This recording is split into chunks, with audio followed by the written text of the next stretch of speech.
देव विभो तव सुप्रभातम् त्वत्पादधूलिभरितस्फुरितोत्तमाङ्गाः स्वर्गापवर्गनिरपेक्ष निजान्तरङ्गाः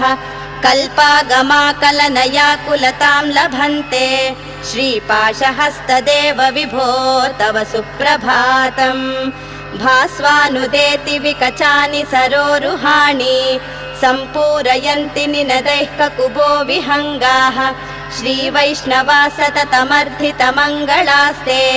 धामाश्रयन्ति सङ्कष्टहर देवा तव सुप्रभातम्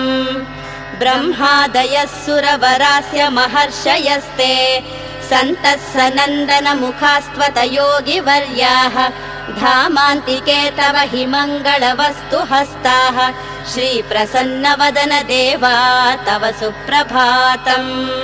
इत्थं श्रीविनायक